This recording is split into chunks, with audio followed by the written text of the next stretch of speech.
Magandang buhay mga bata! Tara, samahan ninyo akong matuto kasama si Teacher Aika, your online teacher. Please don't forget to subscribe, like, share, and hit the notification bell for more videos. Thank you! Matatag Curriculum, Filipino, Grade 5, Quarter 1, Lesson 2. Ang ating mga paksa ay tungkol sa epiko, kaantasan ng pang-uri at graphics. Muli, ako si Teacher Aika, ang inyong online teacher. Simulan na natin! Mga kasanayan at layunin. Una, nauunawaan ang tekstong naratibong epiko, na ilalarawan ang tauhan batay sa kilos, gawi at pananalita, at naibibigay ang natuklasang kaalaman sa teksto. Pangalawa, naiuugnay ang mga pangyayari sa teksto sa sariling karanasan. Pangatlo, nagagamit ang mga salitang may denotasyon at konotasyong kahulugan sa pagbuo ng pangungusap, batay sa sitwasyong pinagamitan ng salita o analohiya. Pang-apat, nagagamit ang angkop na diksyon, kaangkopan ng salita o retorika at estilo sa pagpapahayag ayon sa kahulugan. Nagagamit ang mga bahagi ng pananalita sa pagpapahayag at kaantasan ng pang-uring pahambing.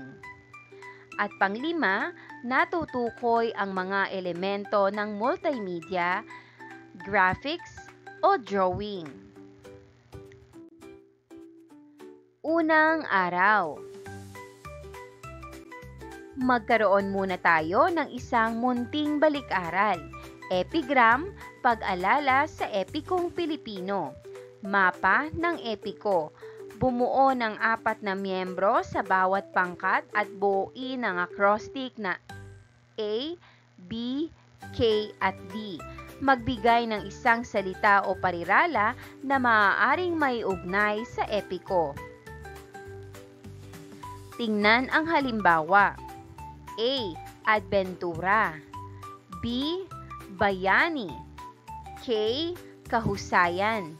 At D. Di susuko. Ano ang kahulugan mo sa salitang bayani? At sino ang iniidolo mong bayani at bakit? Pag-isipan, paano kaya kung ikaw ay isang bayani?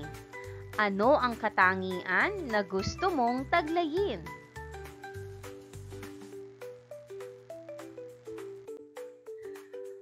Paano kaya kung may nais kang makausap na bayani? Ano ang sasabihin mo sa kanya at bakit?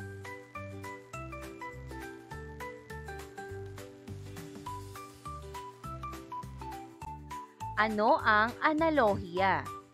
Ang analohiya ay isang paraan ng paghahambing ng dalawang bagay o salita na may magkaugnay na kahulugan. Sa analohiya, pinapakita natin kung paano magkaugnay ang dalawang salita at ginagamit natin ito para hanapin ang kaparehong ugnayan sa ibang pares ng salita. Para itong puzzle ng mga salita, tinutulungan tayo ng analohiya na mas maunawaan ang kahulugan ng mga salita sa pamamagitan ng paghahambing. Halimbawa, guro, paaralan, magsasaka, bukid. Ibig sabihin, nagtatrabaho ang guro sa paaralan tulad ng pagtatrabaho ng magsasaka sa bukid. Bilog, gulong, parisukat, kahon. Ibig sabihin, ang gulong ay bilog tulad ng kahon na parisukat ang hugis.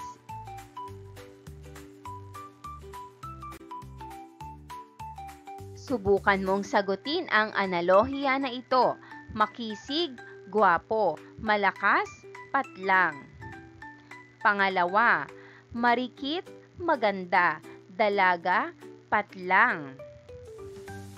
Pangatlo, mortal, tao, diwata, patlang. Ikalawang araw, kaugnay na paksa, bilang isa, hinilawod, epiko ng panay. Pagproseso ng pag-unawa. Alam mo ba, ang hinilawod ay epiko ng mga Bisaya sa panay. Ito ay itinuturing na pinakamahabang epiko sa Pilipinas. Naitala rin sa kasaysayan na ito ang pinakamatandang epiko sa kanlurang Bisaya. Inaawit din ang epikong ito sa loob ng 3 linggo na umaabot ng 1 o 2 oras sa bawat gabi. At 18 kwento ang nakapaloob sa kwentong ito at bawat kwento ay sumasaklaw sa 3 henerasyon. Pagbasa ng epiko, hinilawod.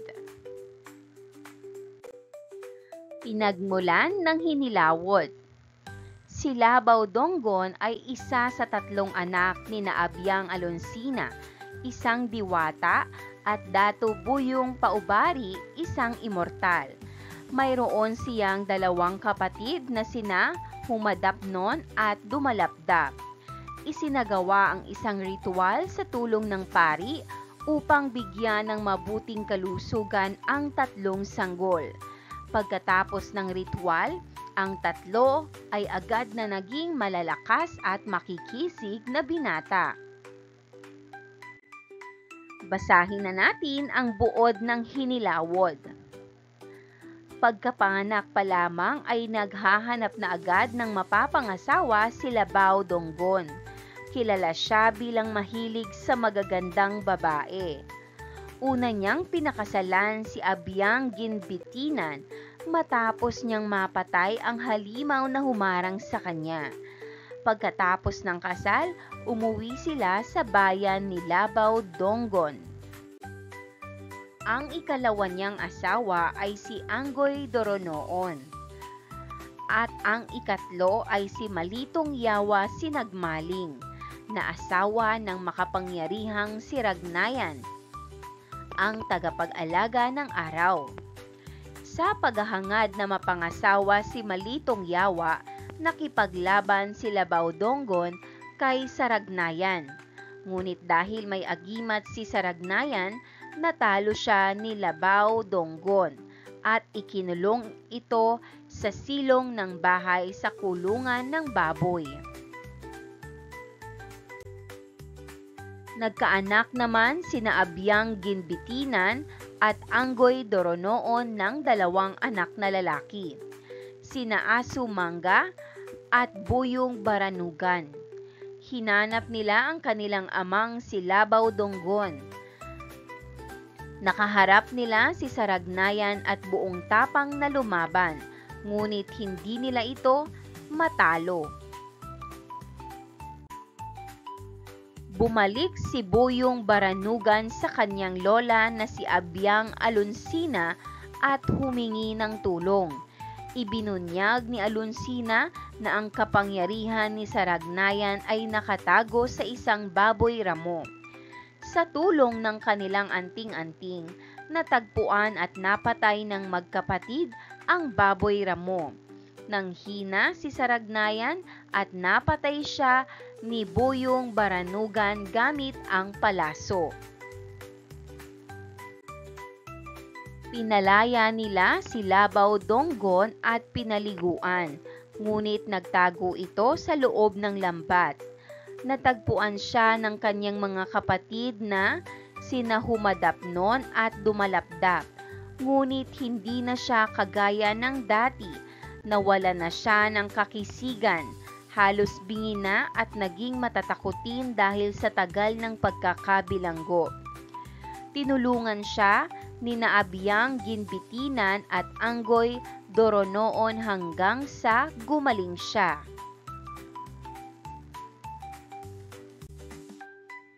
Bagamat nagalit ang dalawa niyang asawa, nangako si Labaw Donggon na pantay-pantay silang ituturing kasama si Malitong Yawa, sinagmaling.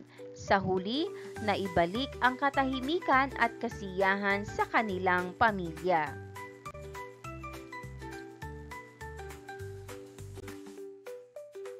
Pinatnubay ang pagsasanay. A.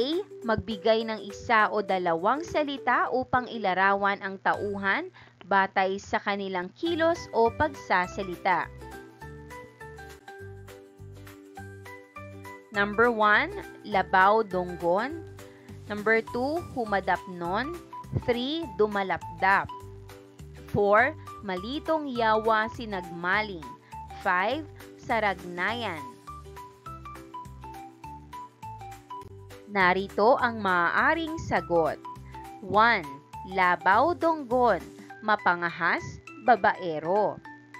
2. Humadapnon, mapagmahal na kapatid at matulungin. 3. Dumalapdap, tapat at maaasahan. 4. Malitong Yawa Sinagmaling, maganda at kanais-nais. At 5, Saragnayan, makapangyarihan, malupit. B. Mapa ng paglalakbay, patayuin ng mga mag-aaral. Paglakbayin sa classroom habang naglalakbay ay magpatugtog. Kung sino ang matigilan ng awit ay papipiliin ng larawan ng mga tauhan at mga pangyayaring isinalaysay sa epikong hinilawod na nakapatong sa mesa. Kapag nakapili na sila ay paupuin at tawagin ng mga mag-aaral na nakakuha ng larawan. Ipasagot ang mga tanong na nasa likod ng larawan at narito ang mga tanong. Mayroon tayong 10 tanong na dapat sagutin ng mga mag-aaral. Narito ang bilang 1 hanggang 5. Narito naman ang bilang 6 hanggang 10.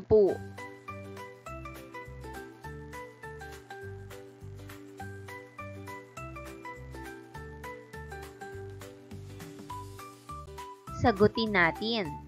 1. Ano ang kakaibang katangian ni Labaw Donggon? Sagot, may kapangyarihan siya na hindi pangkaraniwan at mabilis siyang lumaki mula sanggol patungong matipunong bata. Bukod pa rito, siya ay matapang at mapaghangad. 2. Bakit nahirapan si Labaw Donggon na mapangasawa si Malitong Yawa Sinagmaling? Ang sagot, dahil si Malitong Yawa ay asawa ng makapangyarihang si Saragnayan na may agimat.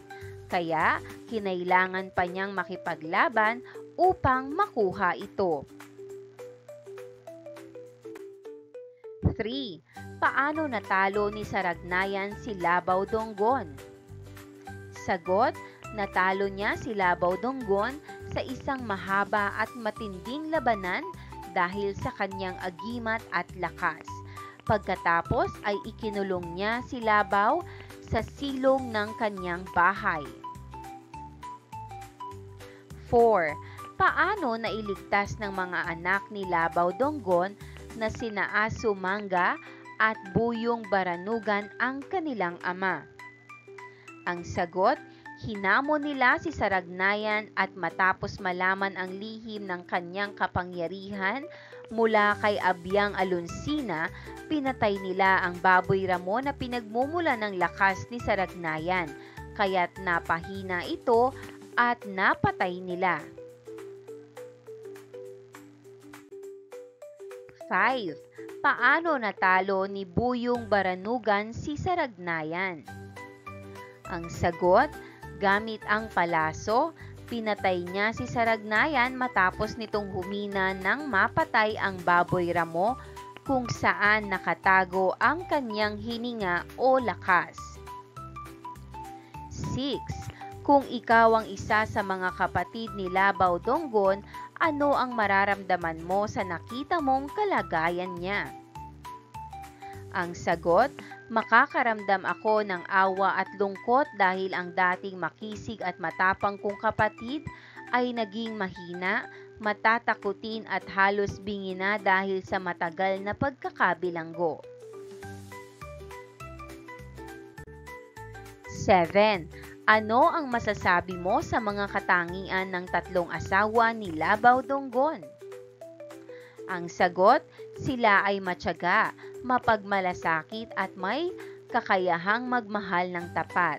Kahit na nasaktan sila, tinulungan pa rin nila si Labaw Donggon upang gumaling.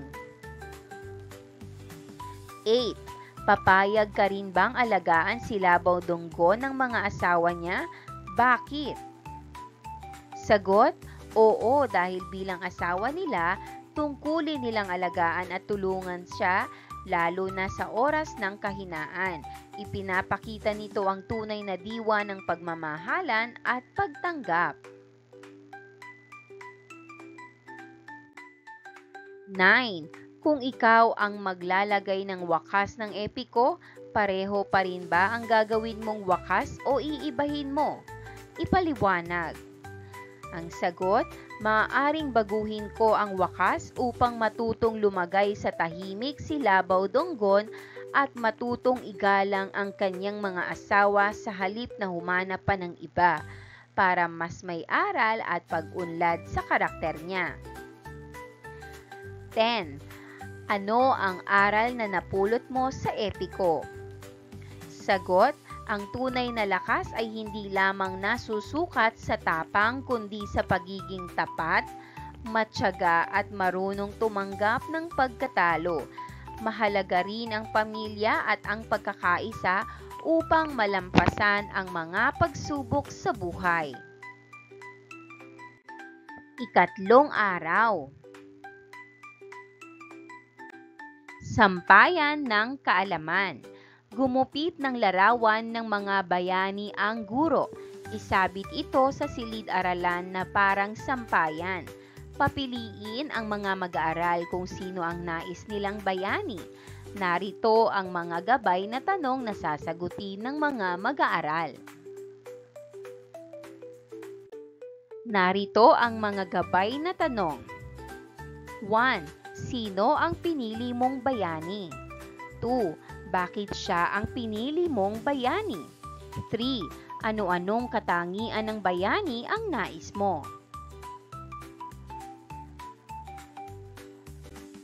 Paglalapat at pag-uugnay. A. Ilarawan mo.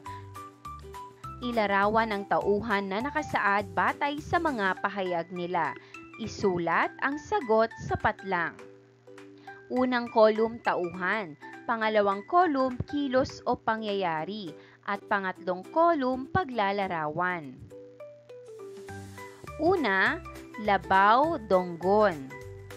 Pagkapanganak sa kanya ay naghanap agad siya ng mapapangasawa. Siya ay isang mapusok at mahilig sa babae.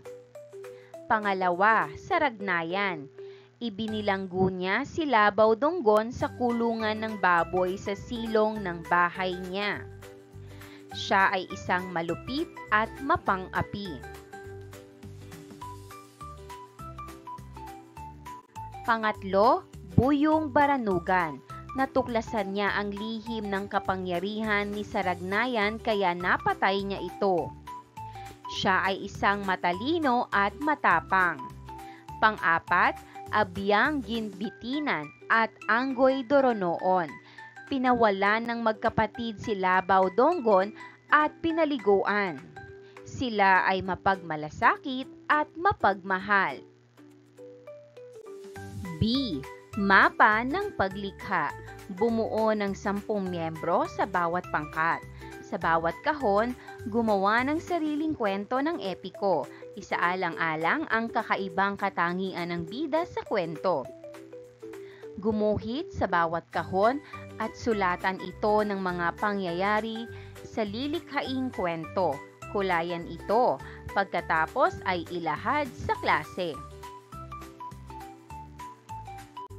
Narito naman ang rubric sa pagmamarka.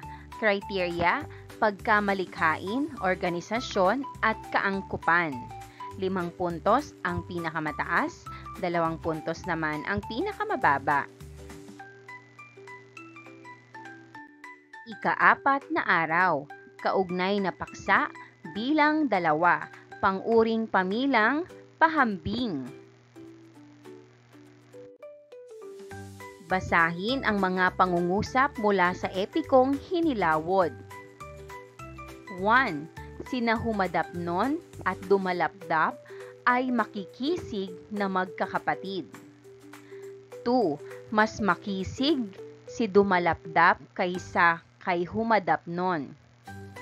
3. Pinakamakisig sila Baodonggon sa 3 magkakapatid.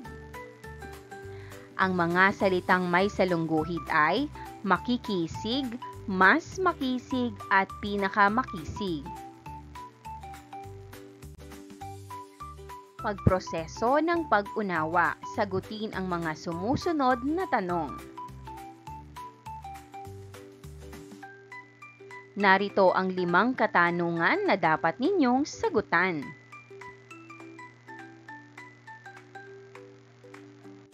Narito naman ang mga kasagutan. 1. Ano ang napansin sa mga nakahilig na salita? Sagot, ang mga nakahilig na salita ay mga pang-uring ginagamit upang ihambing ang katangian ng mga tao.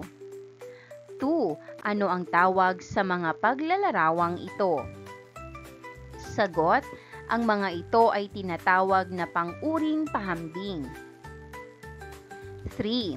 Ano ang kaibahan ng unang salitang nakahilig sa ikalawa at huling pangungusap? Sagot, ang unang salita ay naglalarawan lamang, habang ang ikalawa ay mas mataas ang antas ng paghahambing, at ang huli naman ay pinakamataas na antas ng paghahambing.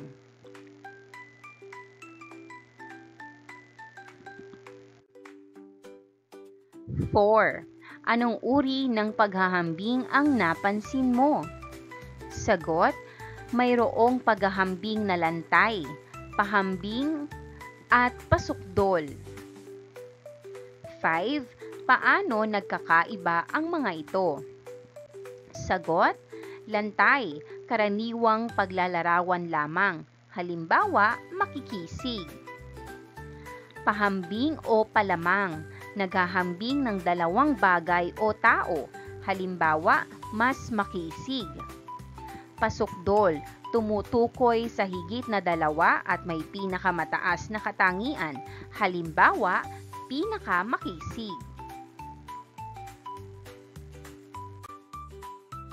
Tinatawag na pang-uri ang mga salitang naglalarawan. Maaaring ang inilalarawan nito ay katangian ng pangalan o panghalip. May 3 antas ang pang-uring pahambing. Una ay lantay. Naglalarawan ito ng isa o payak na pangalan o panghalip na walang pinaghahambing. Halimbawa, mabuting asawa si Anggoy Doronoon. Pangalawa ay pahambing. Ginagamit ito sa pagtutulad ng 2 pangalan o panghalip. May 2 uri nito. Una, pahambing na magkatulad. Pangalawa, pahambing na di magkatulad. Narito ang unang pahambing, pahambing na magkatulad. Ginagamit ito sa pagtutulad ng 2 pangalan o panghalip na may magkapantay na katangian ng 2 bagay na pinaghambing. Halimbawa, magkasinlaki sina Humadapnon at Dumalapdap. Kasinlakas ni Baodonggon ang bundok.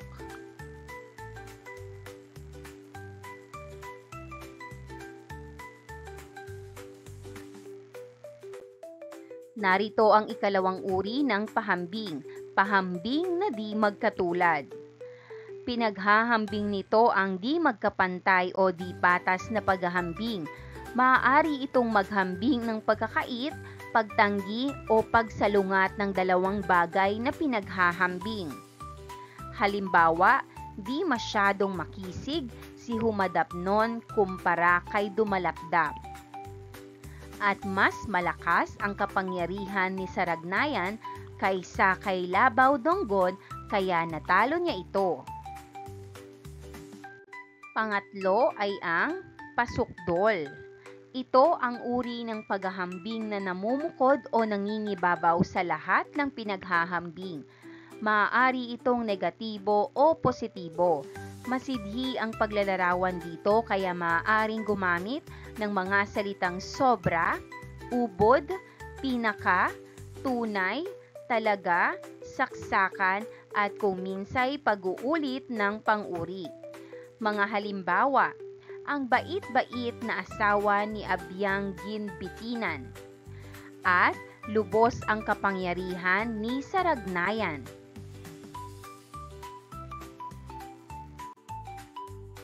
Pinatnubayang pagsasanay, humanap ng kapareha at sagutin ang sumusunod na mga tanong. Narito ang 4 na katanungan na dapat ninyong sagutin.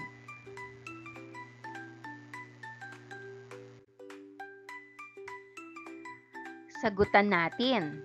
1. Ano ang pagkaunawa mo sa pang-uring pahambing? Sagot, ang pang-uring pahambing ay mga salitang ginagamit upang ikumpara o ihambing ang katangian ng dalawang tao, bagay o hayop. 2. Ano ang iba't ibang antas ng pang-uring pahambing? Sagot, lantay, karaniwang paglalarawan lamang, walang paghahambing. Pahambing, ginagamit kung may inihahambing, maaaring palamang o pasahol. Pasukdol, tumutukoy sa pinakamataas na antas ng katangian. 3. Ano ang dalawang uri ng pahambing? Pahambing na palamang, ginagamit kung ang pinaghahambing ay higit ang katangian. Halimbawa, mas maganda. Pahambing na pasahol, ginagamit kung ang pinaghahambing ay kulang o kapos sa katangian. Halimbawa, di gaanong mabilis. 4. Magbigay ng tig-isang halimbawa ng pang-uring pahambing. Sagot, lantay, maganda si Aling Rosa. Pahambing o palamang, mas matangkad si Ana kaysa kay Bea. Pahambing o pasahol, di gaanong mabait si Lito kumpara kay Rico. Pasukdol, pinakamabilis tumakbo si Mark sa kanilang klase. A. Guhitan ang mga pang-uring pahambing sa bawat pangungusap at tukuyin ang uri nito. Narito ang 1 hanggang 5 pangungusap na dapat nating sagutin.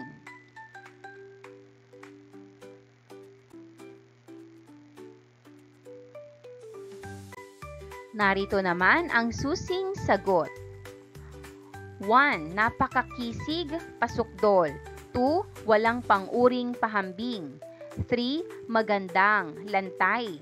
4. Pinakamatalino, pasukdol. 5. Mahina, lantay. Paglalapat at pag-uugnay.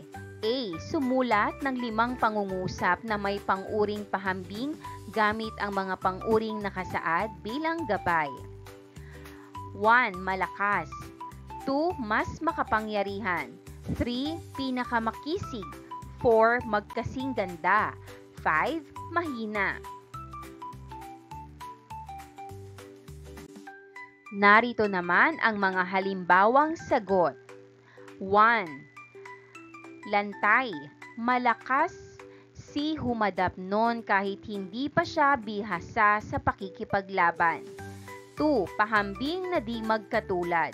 Mas makapangyarihan si Saragnayan kaysa kay Labaw Donggon. 3. Pasukdol. Si Labaw Donggon ang pinakamakisig sa kanilang tatlong magkakapatid. 4. Pahambing na magkatulad. Magkasing ganda sina Abyang, Ginbitinan at Anggoy Doronoon. 5. Lantay. Mahina na si Labaw Donggon matapos siyang makulong ng matagal. Pabaong pagkatuto. A. Ipapanood ang isang bahagi ng Hinlawod upang mabasa ang ilang bahagi nito dahil napakahaba ng epiko. Isulat ang buod nito na may 5 hanggang 7 pangungusap lamang. B. Batay pa rin sa tekstong binasa, sumulat ng 5 pang-uring pahambing sa kwaderno. Guhitan ang mga pang-uring pahambing. Isulat ito sa kwaderno. Ika-4 na araw. Pagninilay sa pagkatuto, kabayanihan. Basahing mabuti ang sitwasyon at pagnilayan ang sagot hinggil dito. 1. Sa iyong palagay, kung hindi natalo ni Saragnayan si Labaw Donggon, ano kaya ang mangyayari? Ipaliwanag. 2. Natuklasan ni Buyong Baranugan ang lihim ng kapangyarihan ni Saragnayan, kaya napatay niya ito. Kung ikaw si Buyong Baranugan, ganoon din ba ang gagawin mo kay Saragnayan? Bakit? 3. Kung ikaw ang anak ni Labaw Donggon, hahanapin mo rin ba siya? Bakit? 4. Magsalaysay ng iyong karanasan na nagpapakita ng kabayanihan. Humandang ibahagi ito sa klase.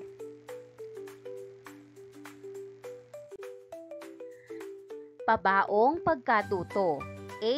Ilarawan ang mga tauhan sa epikong Hinilawod. Magsulat ng 2 pang-uri upang mailarawan sila. 1. Labaw Donggon. 2. Saragnayan. 3. Malitong Yawa Sinagmaling. 4. Buyong Baranugan. 5. Humadapnon at Dumalapdap. Narito naman ang maaaring sagot. 1. Labaw Donggon, siya ay makisig at matapang. 2. Saragnayan, siya ay makapangyarihan at malupit. 3. Malitong Yawa Sinagmaling, maganda at mahiwaga. 4. Buyong Baranugan, matalino at mapagpahalaga. 5. Humadapnon at dumalapdap, sila ay matipuno at mapagmahal. B. Sumulat ng pangungusap gamit ang mga pang-uring pahambing. 1. Pinakamaganda. 2. Mas matalino. 3. Di magkasinlakas. 4. Mahina. 5. Di hamak na mabuti.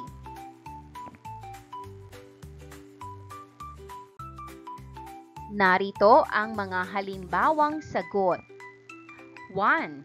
Pinakamaganda si Malitong Yawa Sinagmaling sa lahat ng babae sa epiko. 2. Mas matalino si Buyong Baranugan kaysa kay Asong Mangga. 3. Di magkasinlakas sina Labaw Donggon at Saragnayan. 4. Mahina na si Labaw Donggon matapos ang mahabang pagkakabilanggo. 5. Di hamak na mabuti si Buyong Baranugan kaysa kay Saragnayan. C. Ilarawan ang mga graphic na nakasaad sa kaliwang kahon. Isulat ang paglalarawan sa kanang bahagi ng kahon. Sa unang column, makikita natin ang graphics o photo. Pangalawang column, isusulat natin ang paglalarawan. Labaw Donggon. isang matapang at makisig na mandirigmang anak ng diwata at tao. Mahilig siya sa magagandang babae at palaban sa mga kaaway. Labaw Donggon, humadapnon at dumalapdap. Tatlong magkakapatid na malalakas at makikisig. Pinagpala sila ng kakayahang labanan ang mga nilalang at makipagsapalaran. Pagkulong ni Saragnayan kay Labaw Donggon. Matapos ang labanan, natalo at ibinilanggo si Labaw Donggon ni Saragnayan sa kulungan ng baboy sa ilalim ng bahay.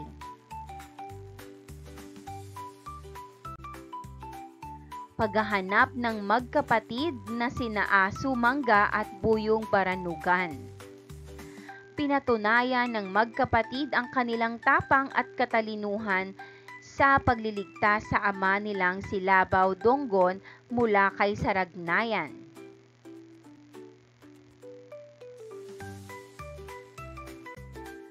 Para sa ating gawaing pantahanan o takdang aralin, sa isang buong bond paper, iguhit ang pinakapaboritong tauhan mula sa epiko. Sa ibabaw ng larawan, magsulat ng 2 hanggang 3 pangungusap kung bakit nais niya itong gayahin o tularan. Pumili ng may pinakamagandang iginuhit at ipalahad ito sa klase. At pag-aralan ang tungkol sa kwentong kababalaghan para sa susunod na paksa. Maraming salamat sa panonood! Huwag kalimutang i-like at mag-subscribe para sa higit pang educational content. I-click ang bell icon para ma-update ka sa ating mga bagong video. Salamat!